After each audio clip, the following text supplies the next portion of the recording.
Hey, Mr. Credit here, host of the Lunch Hour on ESPN 1700 here in San Diego, weekdays at noon. Today, I want to talk to you about this key component of your credit score that most people don't even know exists. 30% of your credit score is actually based on the fact that you have a revolving line of credit or a credit card. Remember, your payment history is only worth 35% of your credit score, so this is almost as important as your payment history is to your credit score. Whether you pay bills on time and whether you understand this are almost equal with regard to how much they affect your credit score. So this is very important. Now, if you don't have a credit card, a lot of people get stuck because of this, because if you don't have a credit card, you're missing 30% of your credit score.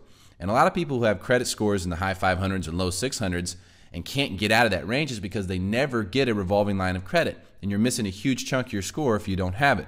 But what this component actually measures is the ratio between the limit on the card and how much you owe on it. So what your balance is divided by the limit on the card, and that gives you your debt ratio, your utilization ratio. So today what we're going to talk about specifically is where they draw the lines.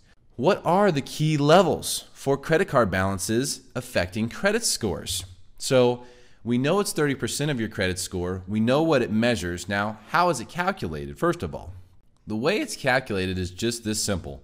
Take the limit on your credit card. In our example here, it would be $1,000 versus what you owe on it. In this case, for our example, $650. That gives you a percentage. It's called your utilization percentage because you're utilizing 65% of the credit that you have here. So if your credit limit is $1,000 and you owe or you've used $650, then you have utilized 65%, and that is what your debt ratio or your utilization ratio is. So now let's look at the key levels. The first level, this is really where you want to be. This is the green zone. Between 0 and 29% of your credit limit is where you want your balance to be. That is the key area. If you are there, you are in a good place. If it's the case that you go above that, you're going to start to see your score get hit a little bit here. Now, it won't be huge, and in some cases it could be very small, but it will cause your score to go down if your balances are above 30% and below 50. When you go above 50% of your credit limit, right here is where you're going to see a big drop in your score. Of course, it won't be as big as the drop you'll see when you go above 70%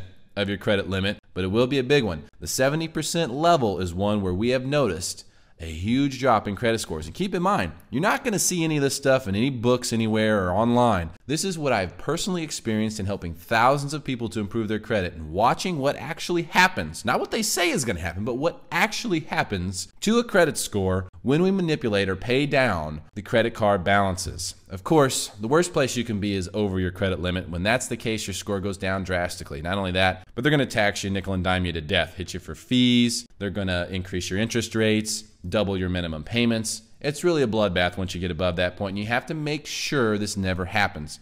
Most of the time when this happens, what I've noticed is usually on small cards. The Macy's card for $250, you go and buy something for $300. Well, they let the transaction go through, so you don't think anything of it, and then you realize you're over the limit when you get hit with the bill that has an over the limit fee. Your interest rate goes up, minimum payment goes up, and that can happen across the board to the rest of your credit cards as well.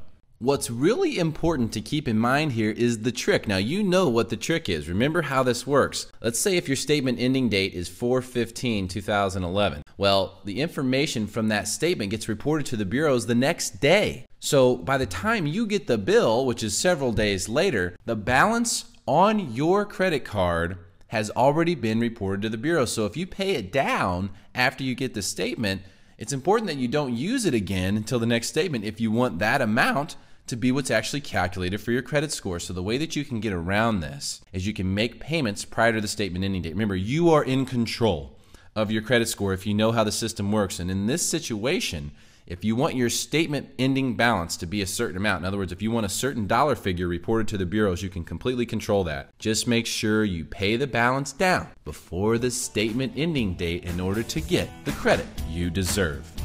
Please visit MrCreditRadio.com if you want to send me an email. I answer all questions 100% for free. Or like the Facebook page, Facebook.com/MrCreditRadio. Either way, I appreciate you, and I hope this has been helpful for you.